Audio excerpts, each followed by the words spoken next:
reçois sur ce plateau Ibrahim Sori Kamara pour la lecture d'une série de décrets. Bonsoir. Bonsoir Khalilou, bonsoir à tous. Décret D 2026-0133 PRGSGG portant nomination de hauts cadres au ministère des Infrastructures. Le président de la République, vu la Constitution décrète, article 1er, les hauts cadres dont les prénoms et noms suivent sont nommés au ministère des Infrastructures dans les fonctions ci-après. 1. Secrétaire général, Monsieur Sakossa Touré, précédemment chef de cabinet du ministère des Infrastructures. 2.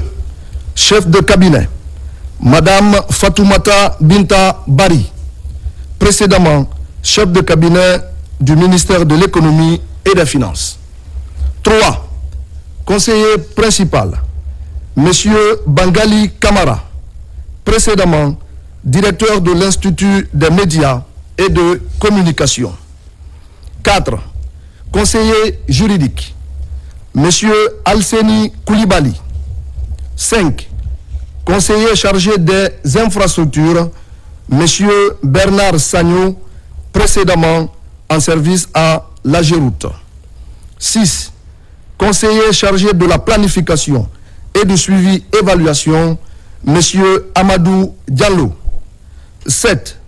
Conseiller chargé des financements, Monsieur Alpha Mahmoud Bari, précédemment consultant chez CPCS Guinée. 8. Conseillère chargée de mission, Madame Myriam Bari, précédemment attachée de cabinet au ministère des Infrastructures. Article 2.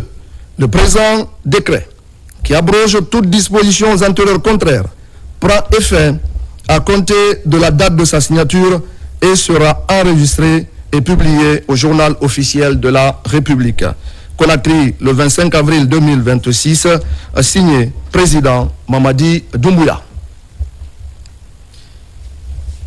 Décret de 2026-0134 PRGSGG portant déclaration d'utilité publique des zones couvertes par le projet de construction de la ligne double terme 225 kW Manéa-Linsan et les emprises nécessaires à la construction de la ligne de connexion du réseau intégré de 225 kW par la société KEC International Limited KEC dans les préfectures de Koya et Kindia.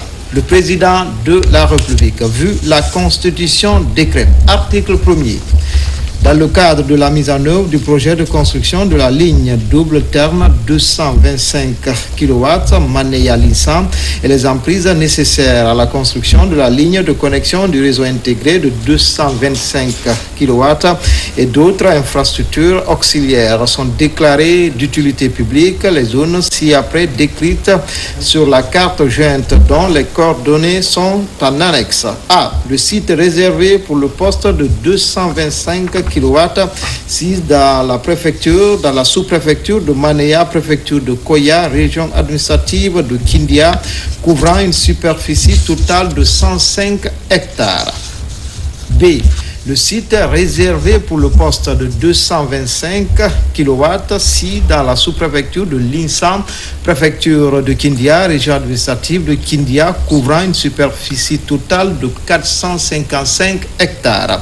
C'est un ensemble de tracés de routes de remplacement et de désenclavement autour de deux postes, Manéa et Linsan, d'une longueur totale de 140 km sur une largeur de 30 mètres dans les communes de Manéa, de Linsan, préfecture de Koya et Kindia, région administrative de Kindia.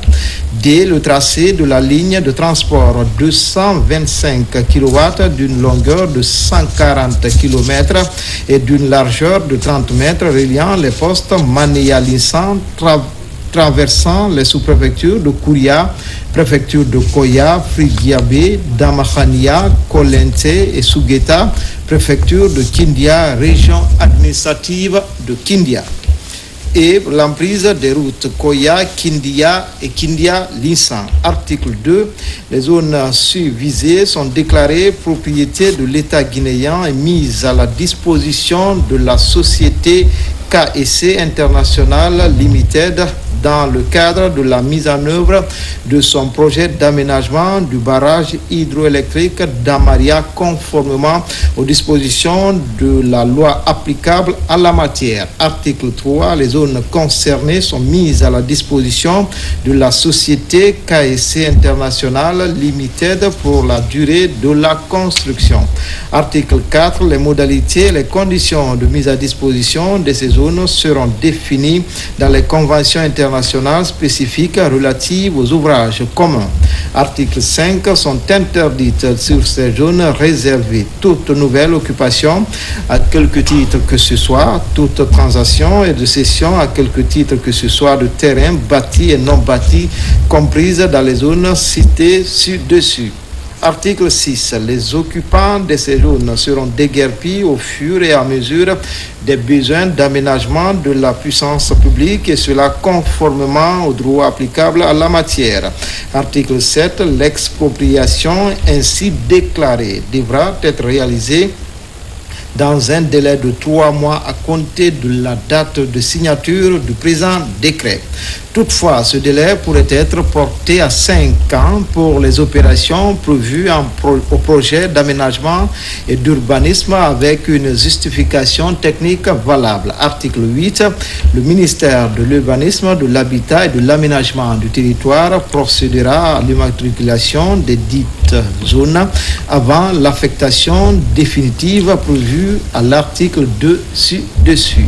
Article 9. Les ministères en charge de l'urbanisme, de l'habitat et de l'aménagement du territoire, des mines et de la géologie, de l'énergie, de l'assainissement, de l'hydraulique et des hydrocarbures, de l'environnement et du développement durable, de l'administration du territoire et de la décentralisation, de la sécurité et de la protection civile, des infrastructures, de l'agriculture, de l'élevage, de l'économie, des finances et du budget, de la culture, du tourisme et de l'artisanat, de la pêche et de l'économie maritime, de la communication, de l'économie numérique et de l'innovation sont chargés chacun en ce qui le concerne de l'application correcte des dispositions du présent décret. Article 10. Le présent décret qui abroge toute disposition antérieure contraire prend effet à compter de la date de sa signature et sera enregistré et publié au journal officiel de la République. Conakry le 25 avril 2026. Président Mamadi Doumbouya.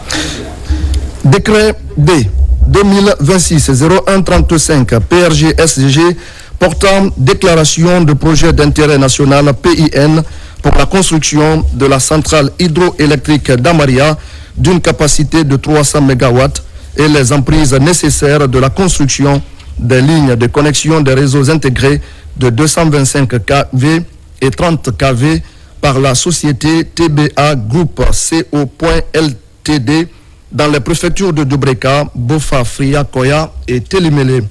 Le président de la République, vu la Constitution décrète, article 1er, est déclaré projet d'intérêt national PIN, conformément aux dispositions définies à l'article L.121.14 du Code de l'urbanisme. Le projet construction de la centrale hydroélectrique d'Amaria d'une capacité de 300 MW et les emprises nécessaires de la construction des lignes de connexion des réseaux intégrés de 225 kV et 30 kV qui seront réalisés par la société TBA Group CO.Ltd dans les préfectures de Dubreka, Koya, Bofa, Fria et Télimélé. Article 2. Le périmètre au sein duquel seront délimitées les emprises nécessaires à la réalisation des infrastructures. Le périmètre de l'opération est délimité par des coordonnées géographiques et le plan de masse annexé au présent décret qui en fait partie intégrante et précise. Il est caractérisé notamment par le site de la construction du barrage de la centrale hydroélectrique d'Amaria, la zone inondée par le réservoir d'eau à la cote maximale du plan d'eau, 56,68 SMK.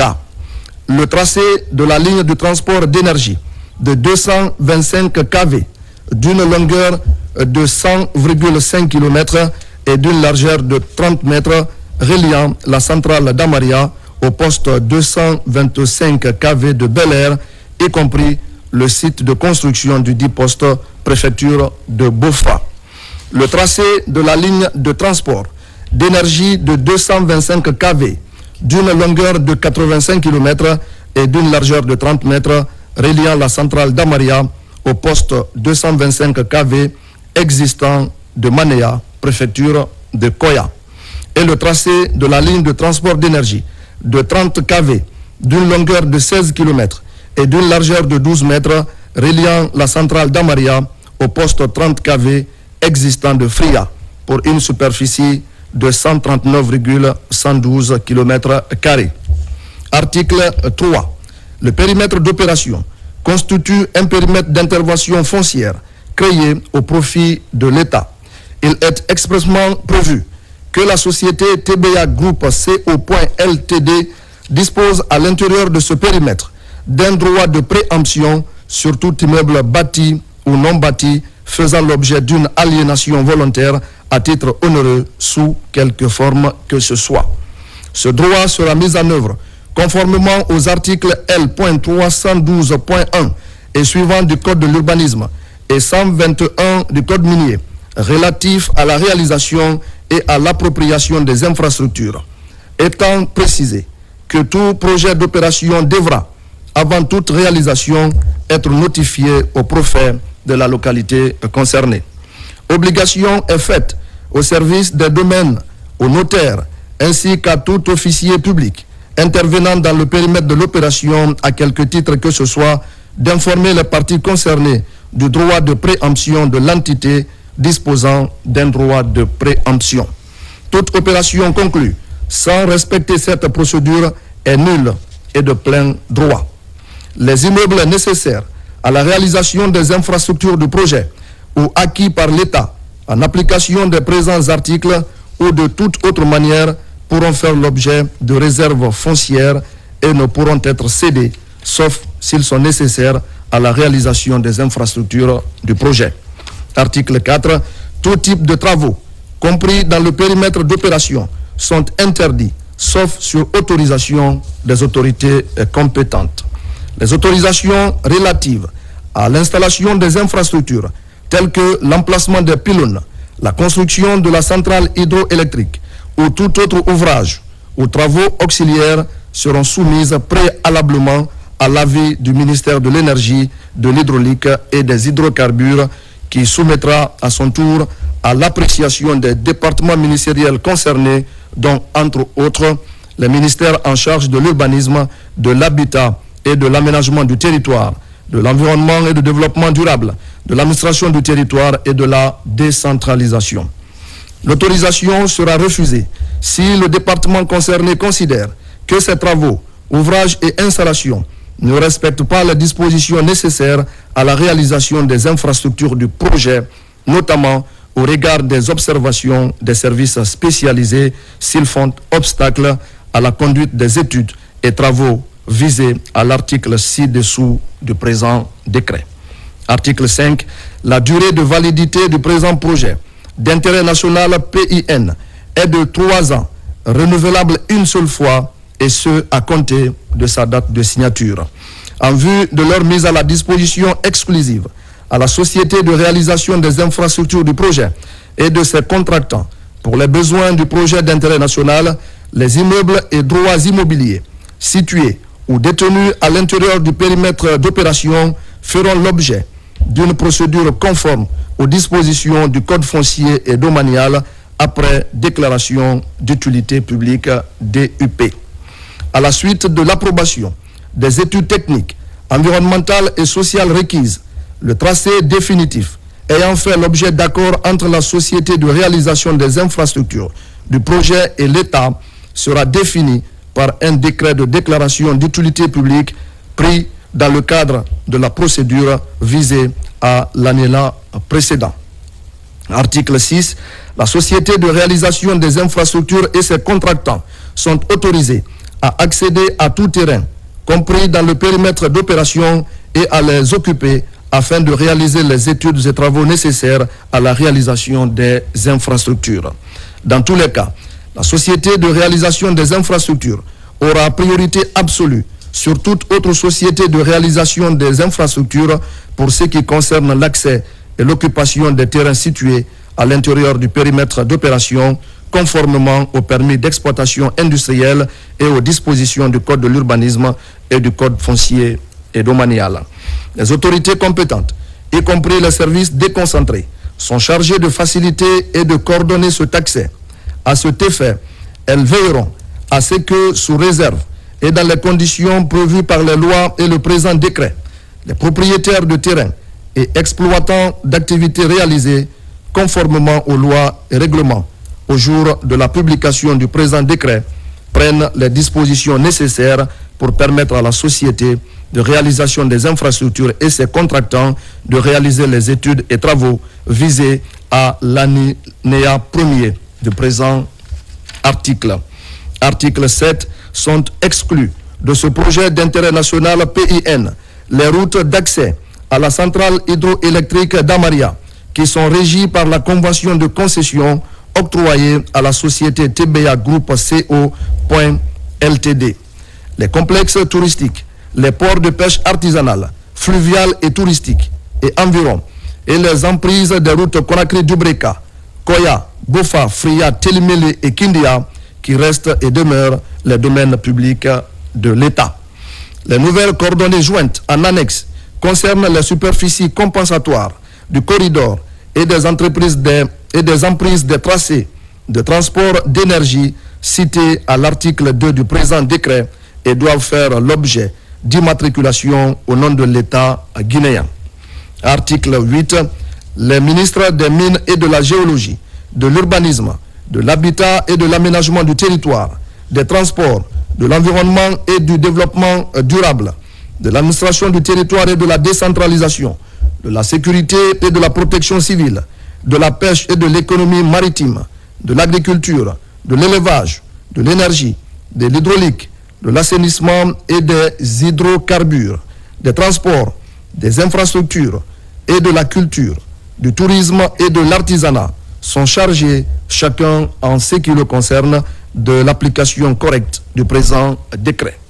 Article 9. Le présent décret, qui abroge toutes dispositions antérieures contraires, prend effet à compter de la date de sa signature et sera enregistré et publié au journal officiel de la République. Conakry, le 25 avril 2026, président Mamadi Doumbouya.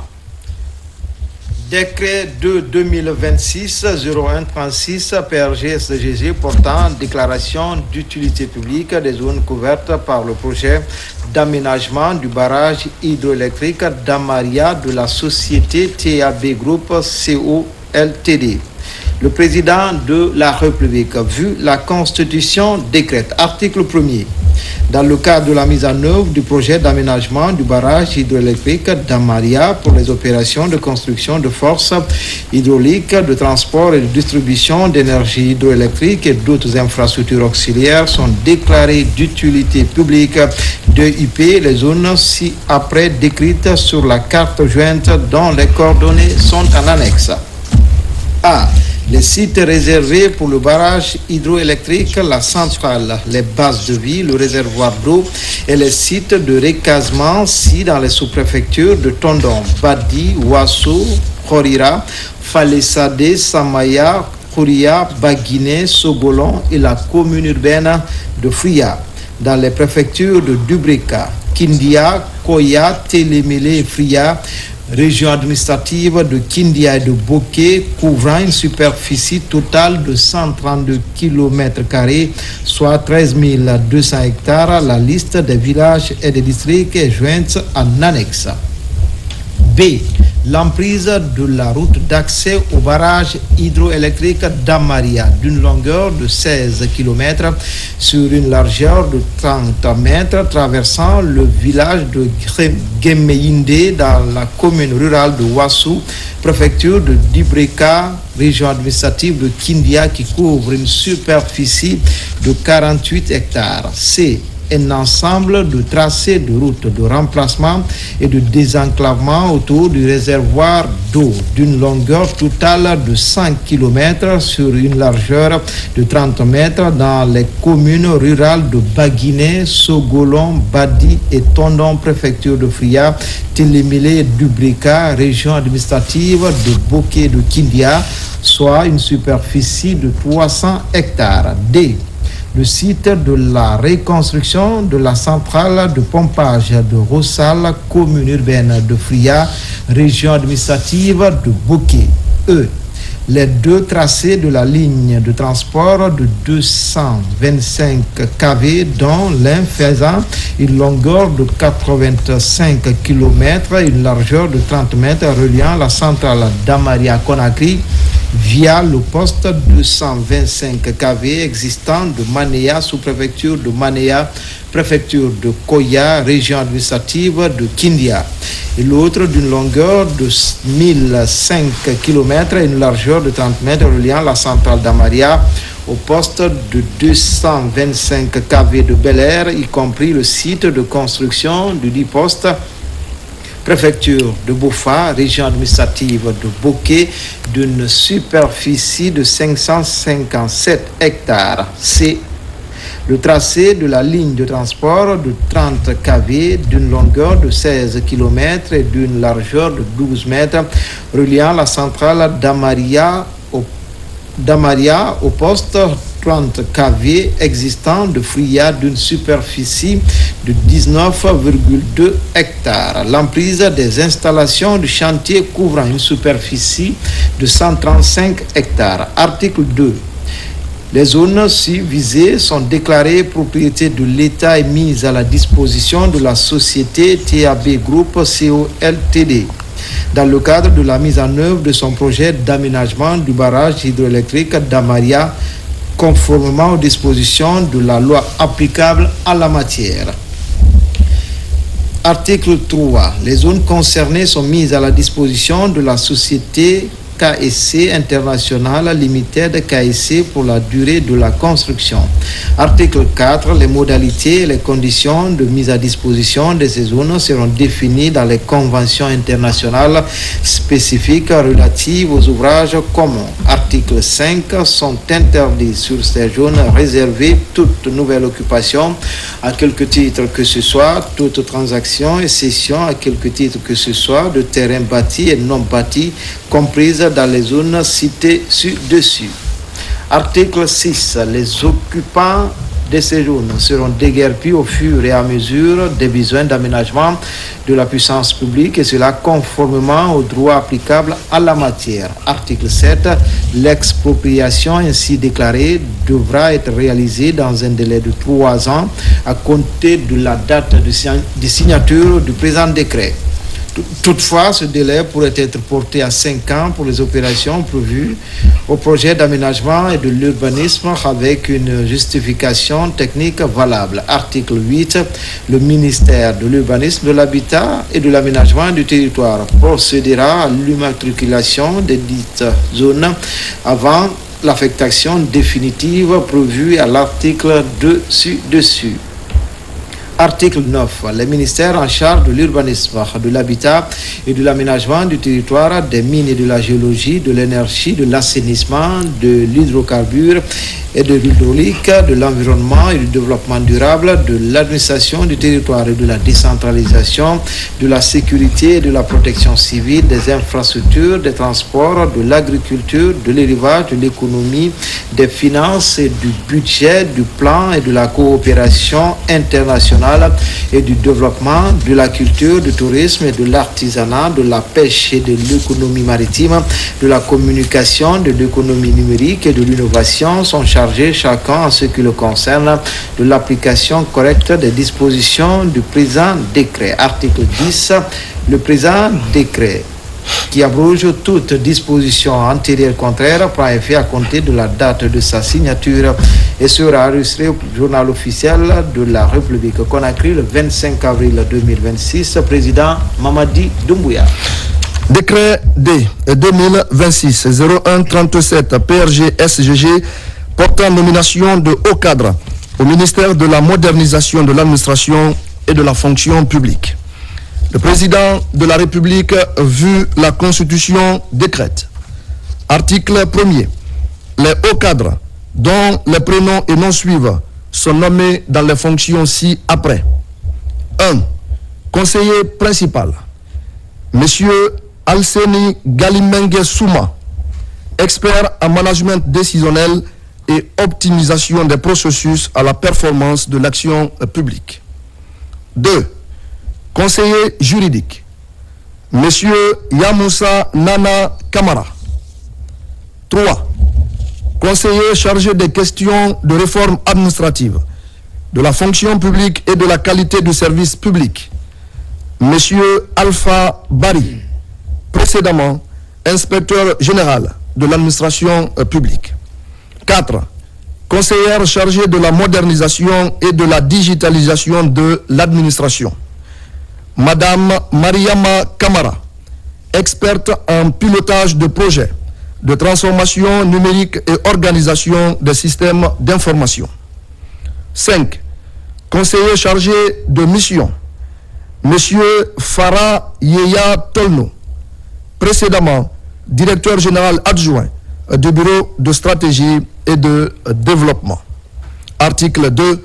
Le présent décret, qui abroge toutes dispositions antérieures contraires, prend effet à compter de la date de sa signature et sera enregistré et publié au journal officiel de la République. Conakry, le 25 avril 2026, signé président Mamadi Doumbouya.